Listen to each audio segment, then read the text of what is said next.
sa aking channel. Ngayon naman ang ituturo ko sa inyo ay ang paggawa ng Dwaeji Galbi Jjim. Ito, kailangan lang natin ng ribs, pork ribs. Yan.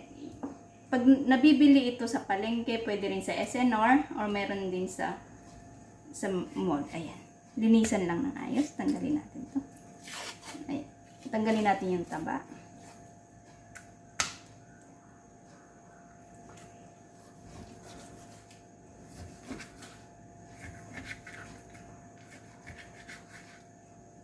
Gayatan.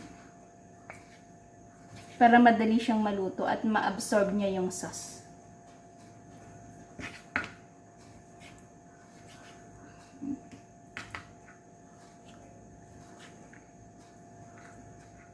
Ito kanina, tinanggalan ko na ng taba. Pero pag may nakita kayo katulad nito, tatanggalan nyo siya. Ayan o. Minsan may mga taba pa siya.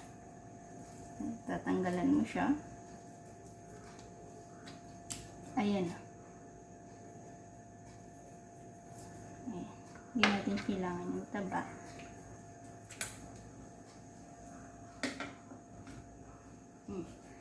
Pag nalinis nyo na to, papakulaan natin siya sa mainit na tubig ng 30 minutes.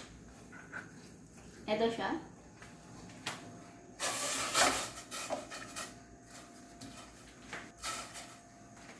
Lagyan natin ng paminta, yung buo.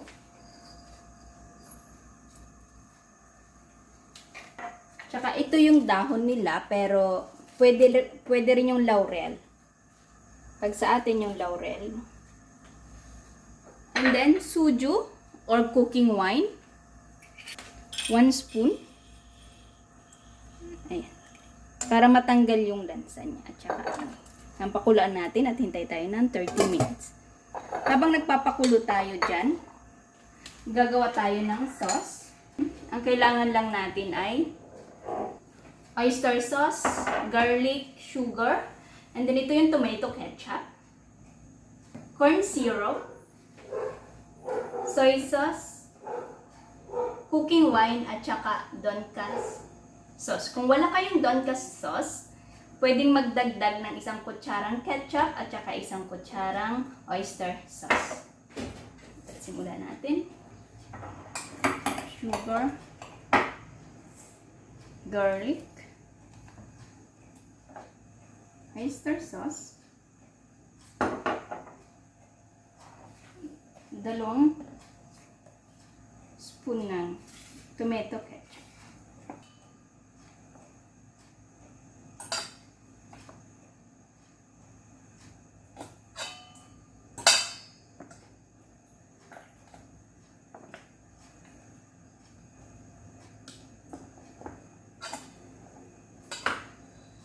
And then, ito, kung wala kayo nito, pwede kayo magdagdag ng 1 spoon ng sugar. Pero mas maganda kung meron kayo nito kasi kintab siya. 3 spoon ng soy sauce.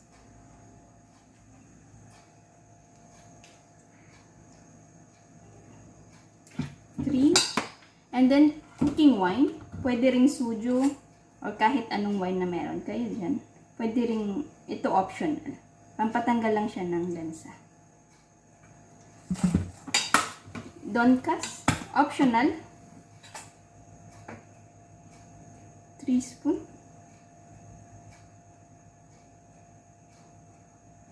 And then, i-mix ko siya.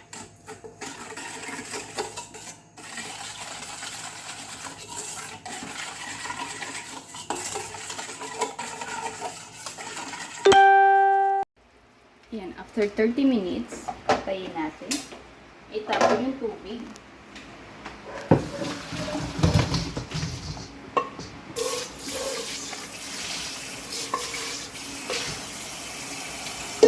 Hugasan yung karne at ilagay sa kawali. Medyo malalim siya para kasya yung sauce.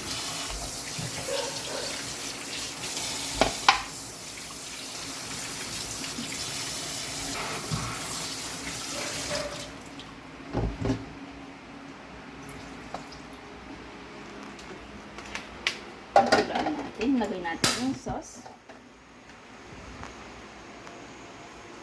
1 cup ng tubig. And then yung sauce natin.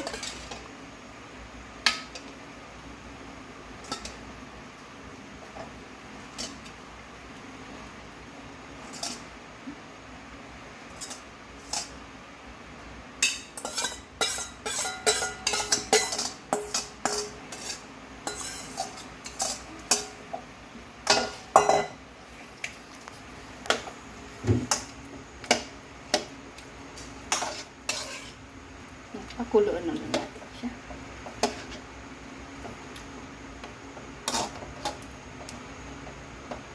Pakuloan natin siya hanggang siya mag-dry.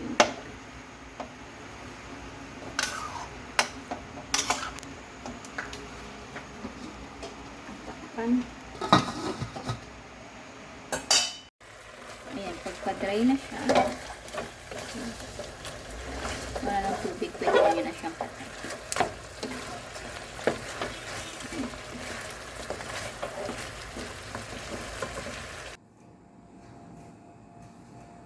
Yan po, luto na yung ating Galbi Jjim. Huwag niyo pong kalimutan mag-like or mag-subscribe. See you next time!